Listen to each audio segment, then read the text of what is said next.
Bismillahirrahmanirrahim. Alhamdulillah wassalatu wassalamu ala Rasulillah wa ala alihi wa sahbihi wa man ittaba'a hudah wa la hawla wa la quwwata illa billahi amma ba'du.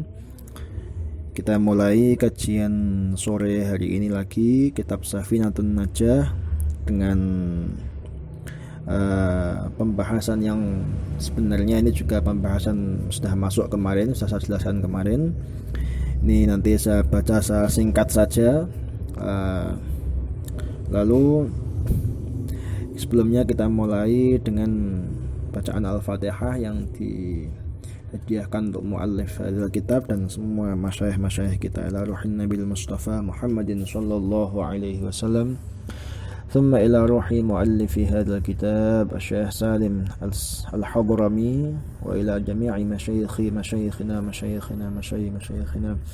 خصوصا إلى روح شيخي ميمون زبير وجميع مشايخنا الصالحين وأجدادنا وجداتنا. الفاتحة.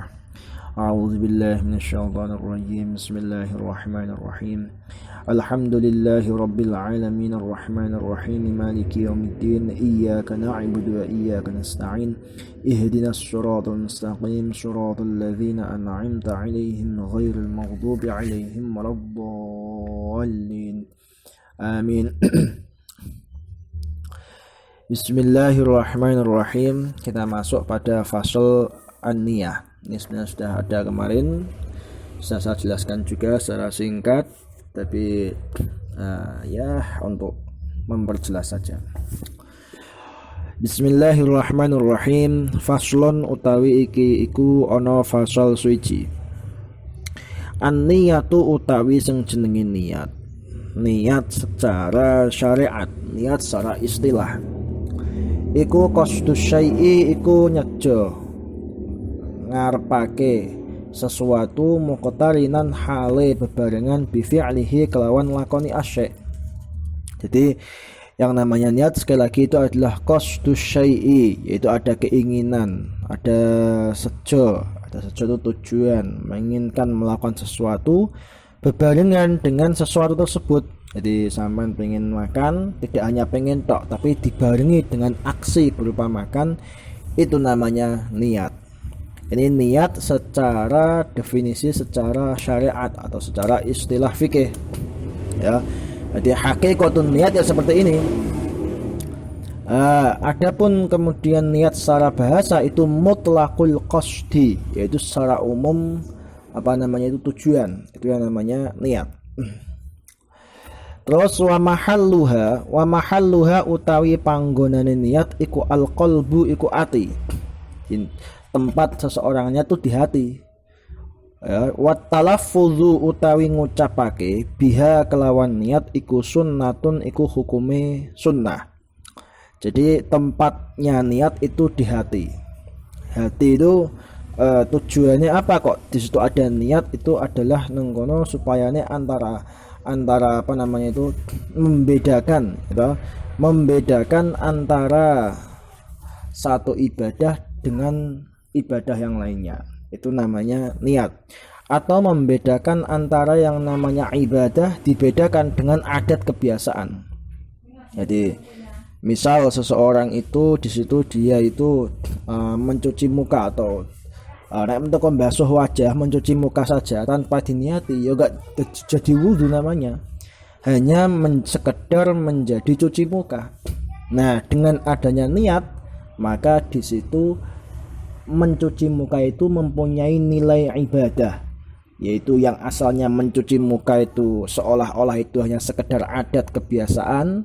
Jadi kalau wajah kita kotor kemudian kita cuci, tapi dengan adanya niat, kebiasaan itu berubah menjadi sesuatu yang bernilai ibadah. Itulah yang namanya fungsi niat. Nah, tempatnya niat itu adalah al-qalbu. Jadi tempatnya niat itu al-qalbu.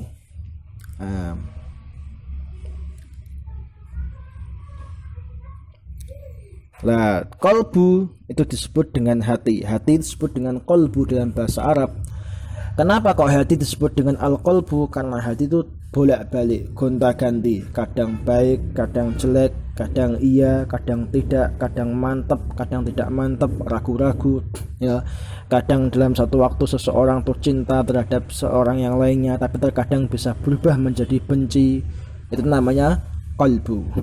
Maka dalam bahasa Arab dikatakan wa ma summiyal insanu illa linisyanih wa mal qalbu illa annahu yataqallabu. Wa ma summiyal insanu, manusia itu tidak disebut manusia illa linisyani, kecuali karena dia itu sering lupa. Wa mal qalbu, dan tidak pula hati itu disebut dengan al-qalb illa annahu yataqallabu, kecuali karena hati itu selalu berubah-ubah. Makanya kalau kita sholat, di situ kita selalu disuruh berdoa, ya muqallibal qulub tsabbit qalbi ala dinik. Wahai zat yang selalu membolak-balik hati, tsabbit qalbi ala dinik, tetapkan hatiku ini sesuai selalu nunggu agama jenengan atau agamamu. Nah, jadi tempatnya niat itu ada di hati. Nah, baik. Terus kemudian hati itu juga merupakan tempat di mana di situ Allah Subhanahu wa taala itu menilai seorang hamba. Jadi Allah menilai itu bukan hanya sekedar dari zahirnya saja. Jadi seseorang yang tertipu dengan zawahir, satu yang nampak, maka dia tidak akan pernah mendapatkan as-sarair, mendapatkan apa? Rahasia. Jadi maka ada sebuah ungkapan daripada daripada para ulama al-arifin, ahli ma'rifat. Mereka mengatakan qulubul akhyar kuburul asrar. Jadi hati orang-orang pilihannya Allah itu kuburul asrar, itu adalah tempat bersemayamnya beberapa rahasia-rahasia Allah Subhanahu wa ta'ala.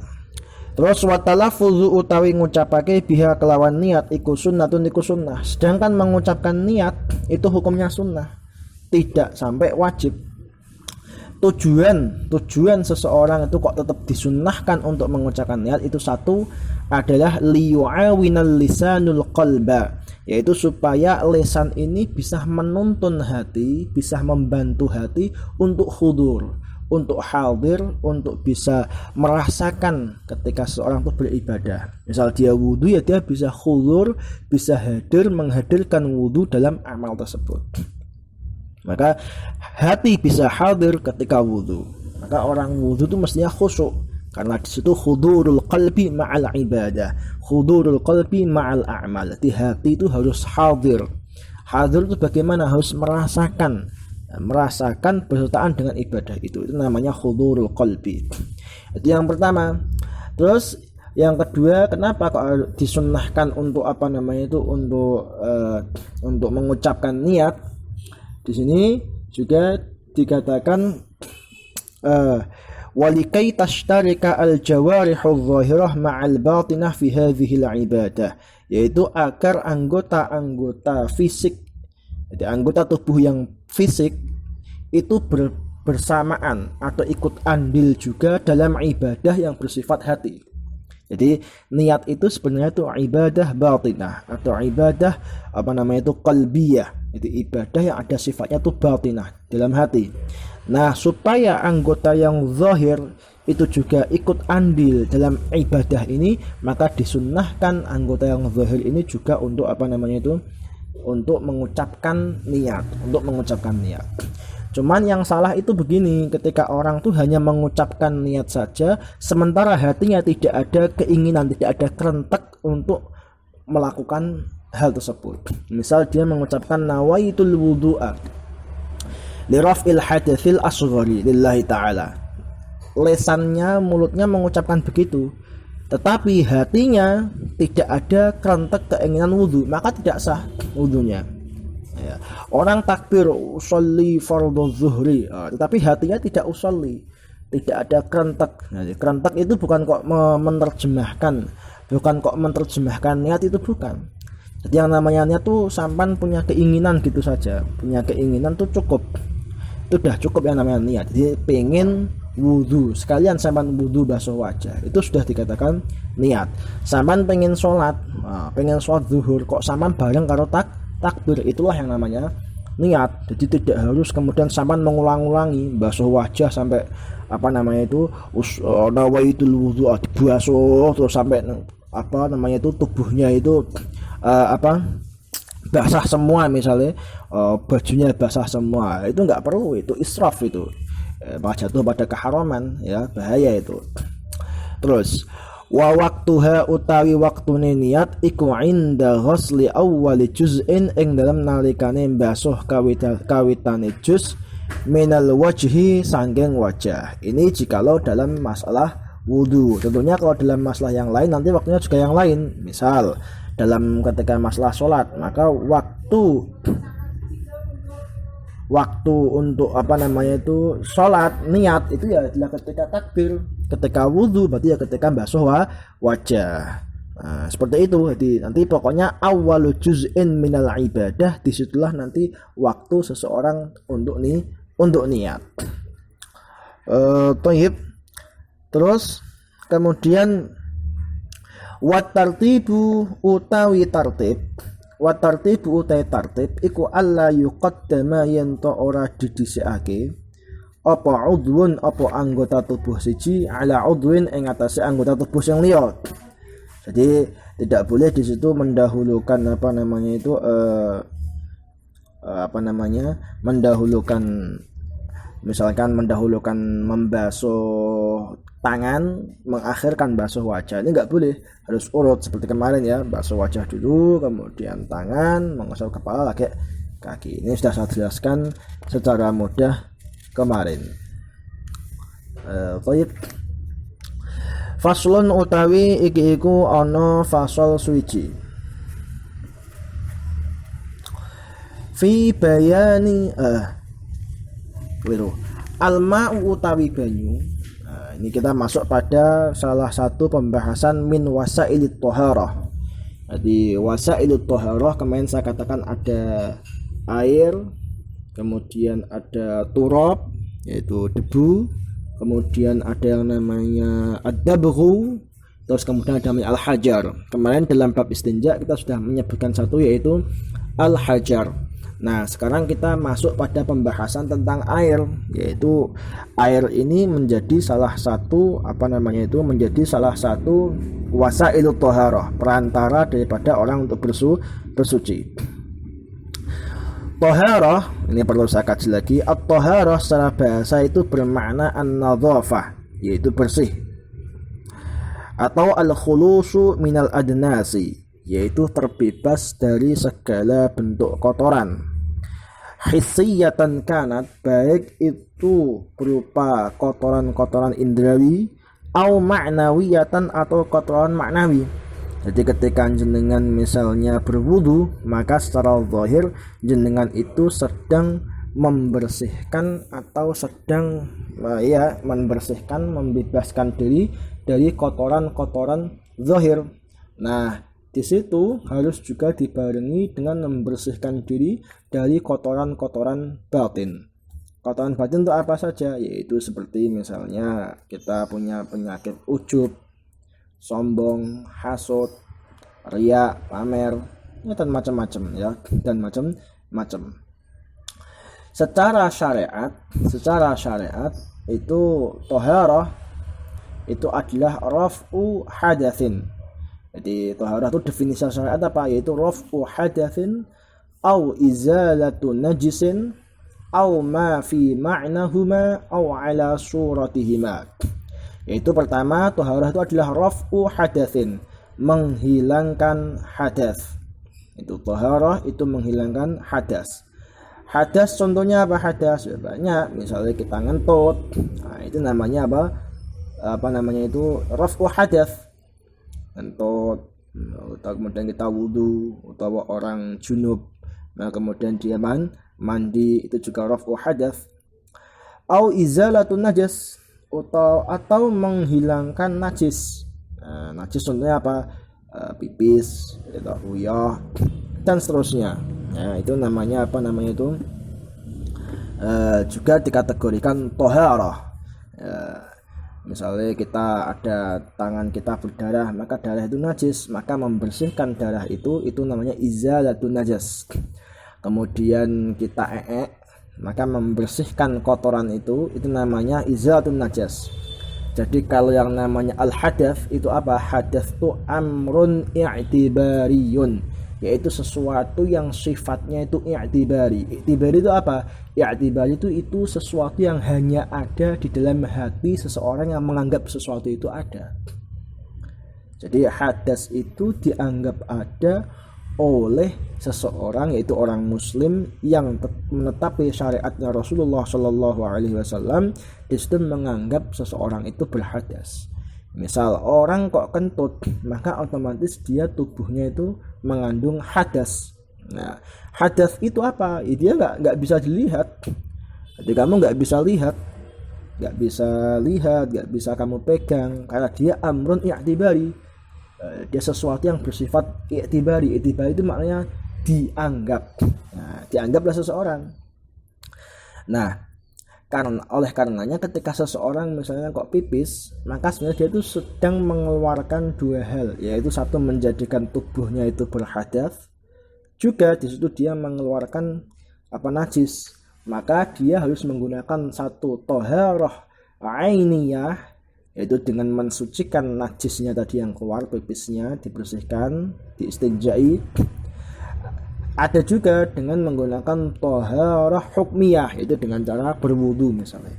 Nah, di toharah ada toharah ainiyah, ada toharah hukmiyah.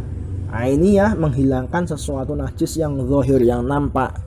Nah, sedangkan hukmiyah menghilangkan hadas.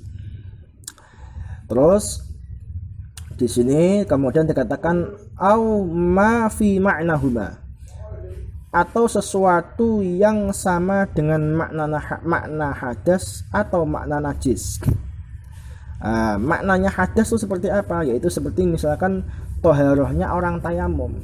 Orang tayamum itu sebenarnya tidak raf'ul hadas, bukan, tapi istibahatus shalah.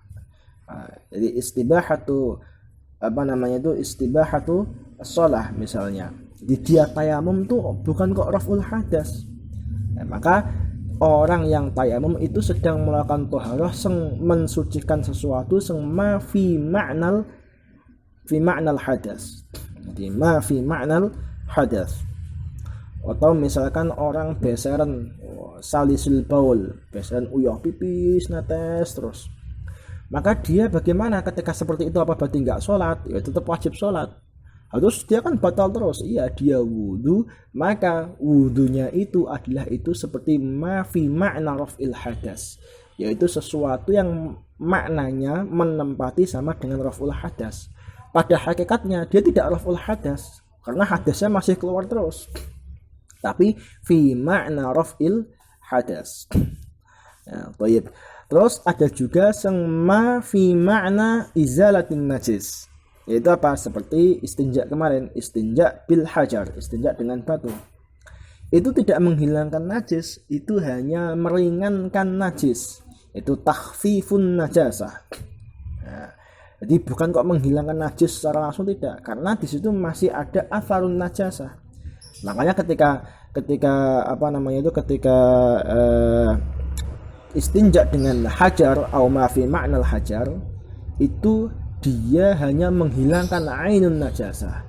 Maka dalam kitab Takrib maupun Fathul Qarib, wal afdal itu adalah al jam'u baina istinja bil hajar wal istinja bil ma, yaitu mengumpulkan atau bersama-sama, yaitu setelahnya. Jadi setelah istinja bil hajar kemudian istinja bil ma. Kenapa demikian? Karena istinja bil hajar itu hanya menghilangkan ainun najasah, sementara istinja bil ma itu yuzilu ainan najasah wa atharan najasah. Jadi berbeda. Maka istinja bil hajar itu fi makna izalatin najis, itu sama dengan maknanya menghilangkan najis, tapi bukan menghilangkan najis. Terus kemudian waladzi, ada juga yang ala suratihima. Jadi tadi kan definisi taharah itu kan raf'u hadatsin au izalatu najisin au ma fi ma'nahuma au ala suratihima, atau sesuatu yang bentuknya itu sama dengan menghilangkan hadas. Contohnya bagaimana? Ya, contohnya kita tajdidul wudu. Nah, kita itu tajdidul wudu itu apa ya? Kita sudah punya wudu, belum batal tapi sudah kering, sudah lama, belum batal. Maka kita juga disunnahkan untuk wudu lagi, tajdidul wudu, memperbaharui wudu. Atau mandi-mandi yang sunnah, al-ightisal al-masnun atau al-ightisal al-masnunah. Itu tidak raf'ul hadas, ya, tidak raf'ul hadas. Tapi di situ fi surati raf'il hadas. Jadi bentuknya sama dengan sesuatu amalnya yang menghilangkan hadas, tapi dia tidak menghilangkan hadas.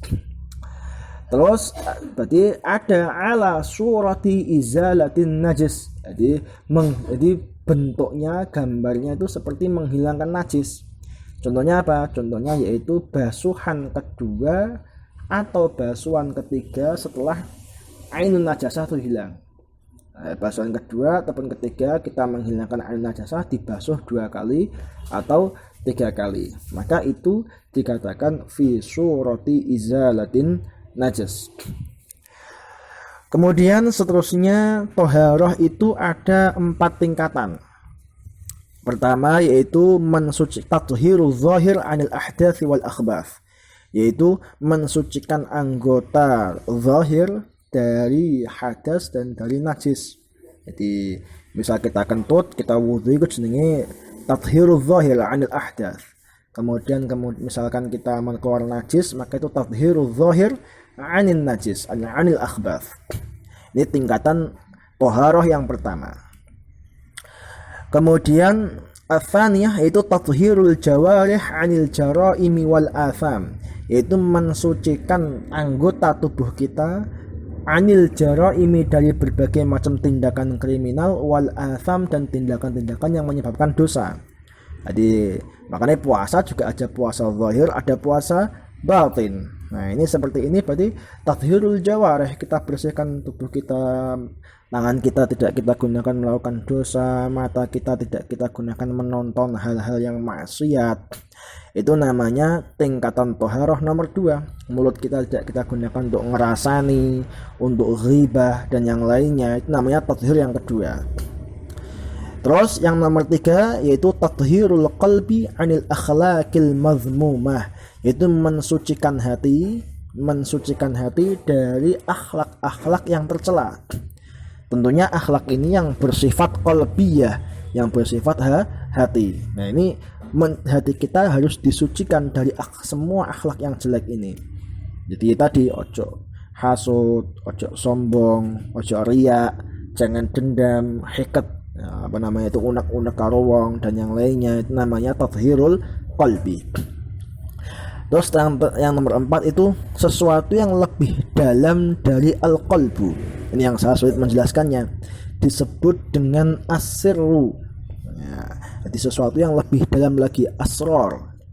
Di sini dikatakan tathhirus sirri amma siwallah, itu mensucikan sir rahasia kita dari amma siwallah, dari segala sesuatu selain Allah Subhanahu wa ta'ala. Jadi dari segala sesuatu selain Allah Subhanahu wa ta'ala. Jadi itu tathhirus sirri amma siwallah. Nah, ini 4 tingkatan ini, ya, seorang hamba tidak akan bisa mencapai makom atau kedudukan atau tingkatan yang nomor 4 kecuali jika dia itu melewati step by step, sedikit demi sedikit, dari tingkatan pertama naik ke tingkatan kedua, naik ke tingkatan ketiga, baru naik ke tingkatan keempat. Jadi urut secara urut. Maka ketika seseorang kok hanya melihat bahwasanya bersuci itu hanya tathhirul zahir, jadi wong wudu suci kok hanya mensucikan yang zahir saja, nah, maka ketika seperti itu orang tersebut itu berarti dia hanya melihat bahwasanya syariat itu hanya sesuatu yang zahir, padahal syariat itu ada sesuatu yang bersifat batin juga. Ada sebuah cerita menarik ini tidak perlu saya sebutkan orangnya, itu salah satu santri guru kami Kiai Maimun Zubair itu di pondok itu pernah mengalami yang namanya was-was. Di was-was, padahal dia tuh orang alim, dia was-was. Di wudhu, misalnya wudhu tuh dibulan-baleni terus sampai dia was-was terus. Nah, diulang-ulangi, dibulan-baleni, padahal dia tuh was-was. Terus misalkan sholat ya gitu, takbirnya dibulan-baleni, Allahu Akbar, was-was terus. Padahal kita tahu yang namanya al-waswas itu namanya syaitan. Was-was itu dari syaitan. Jadi al-waswasu imma khabalun fil aql, ada kalanya itu karena adanya akalnya yang bodoh, au qillatun fil ilm, atau ilmu yang sedikit. Nah, padahal dia alim, dia terkena penyakit waswas. Nah, dia itu bingung, dia sampai doa pada Allah Subhanahu wa taala, ya Allah, kipiye kok jadi orang alim, katanya orang alim tapi kok dia was-was. Nah, akhirnya dia mau sowan kepada Mbah Maimun. Ketika dia sowan baru masuk ke depan pintu dalam, tiba-tiba Mbah Mun terus kemudian berteriak. Jadi dawuhan setengah berteriak dawuhnya Mbah Mun. Kalau orang yang pernah sowan tuh pasti tahu kalau dawuhnya Mbah Maimun tuh suaranya tuh keras, penuh wibawa. Kemudian Mbah Maimun dawuh, ngerti ya cung, Gusti Allah ku ora butuh ibadahmu. Artinya kamu harus tahu Allah tuh nggak butuh ibadah kamu. Jadi kenapa kamu harus sampai was-was kayak gitu? Ya udah, ketika sudah sesuai terus, cukup sesuai aturannya, ilmunya ya udah selesai. Jadi kamu nggak perlu sampai koyok wah nek gak seperti ini nanti gak diterima oleh Allah. Nggak usah takut. Allah tuh nggak butuh pada ibadah kita. Wah, ini hakikat. Jadi kita sudah harus tahu apa namanya itu, bahwasanya syariat itu juga ada secara batin. Akhirnya santri tadi setelah didawuhi Mbah Mun bahwasanya Allah tuh nggak butuh ibadah kamu, jadi kamu nggak perlu bersusah payah kayak gitu. Akhirnya dia sembuh, dan sampai sekarang dia sudah tidak ada lagi was-was. Baik, selanjutkan.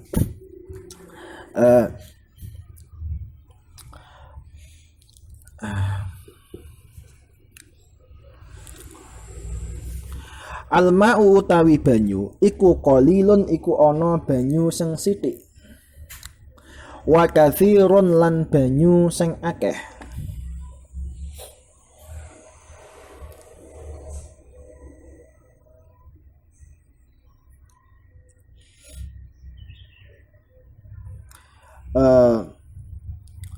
Fal qalilu mongko utawi banyu sithik iku banyu dunal qullataini kang kurang sangka rongkolah. Lawal kafiru utawi banyu sing akeh iku qullatani iku ana rongkolah. Fa aksara nuli halil luweh akeh apa iki mau banyu. Fa aksara nuli halil luweh akeh apa iki mau banyu. Di sini Musannaf mengatakan air itu terbagi menjadi dua. Ada air yang itu qalil, ada air yang katsir. Air yang qalil itu air yang qalil itu sedikit, al-katsir itu banyak. Air yang sedikit itu air yang kurang dari 2 kulah.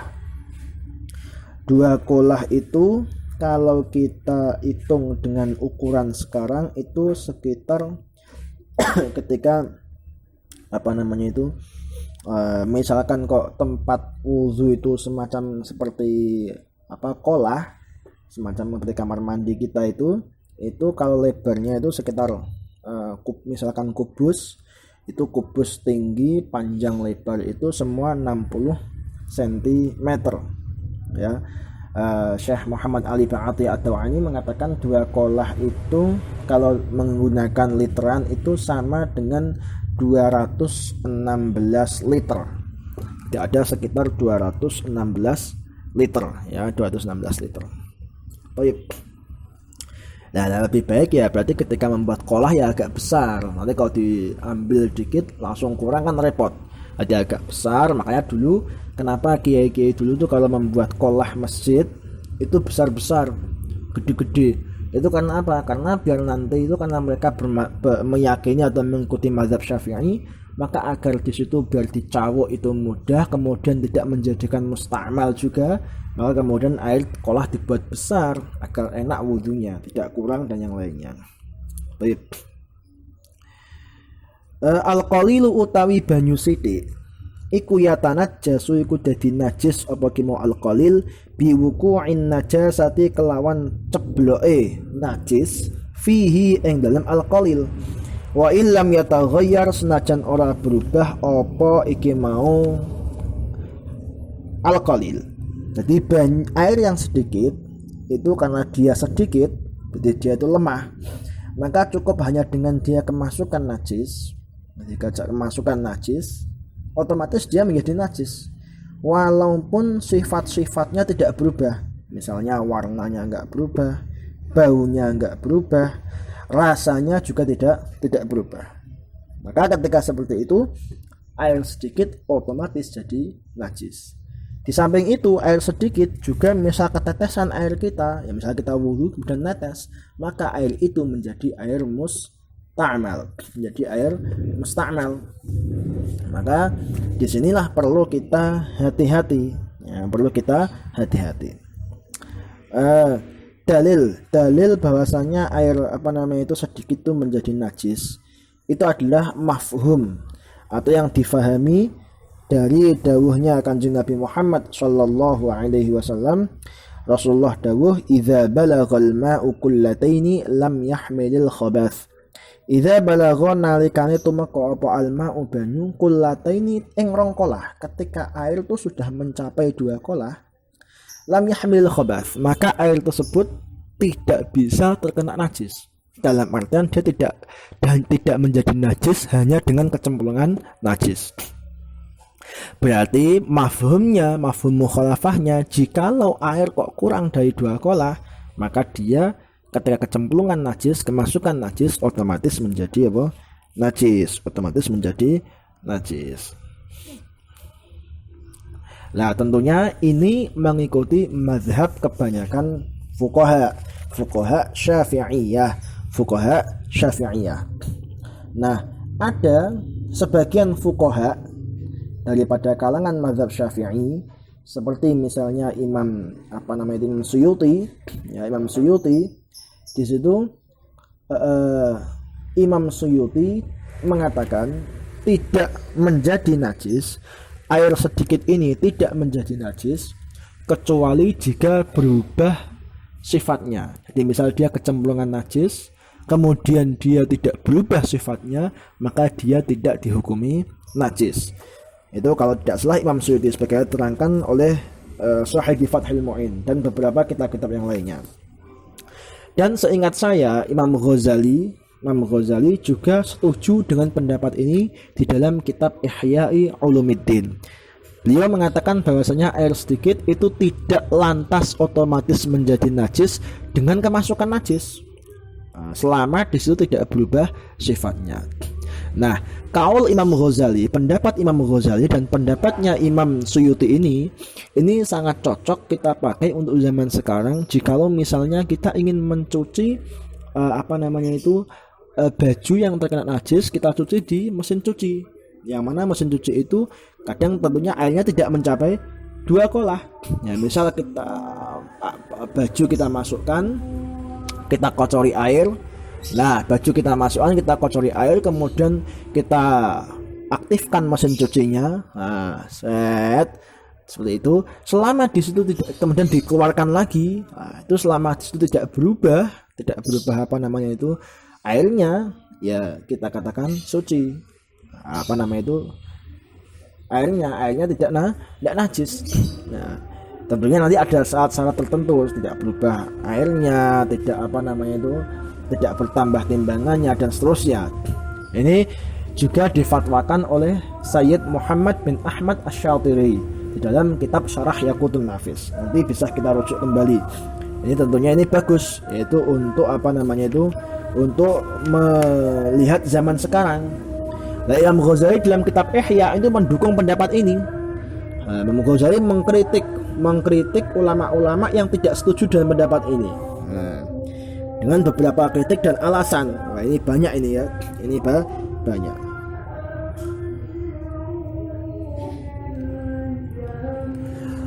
Baik, cukup sekian dulu, kita lanjutkan besok lagi. Semoga ngaji kita kali ini bermanfaat dan diridhai oleh Allah Subhanahu wa taala. Cukup sekian, kita tutup dengan kafaratul majlis. Subhanakallahumma bihamdika asyhadu an la ilaha illa anta astaghfiruka wa atubu ilaik. Assalamualaikum warahmatullahi wabarakatuh.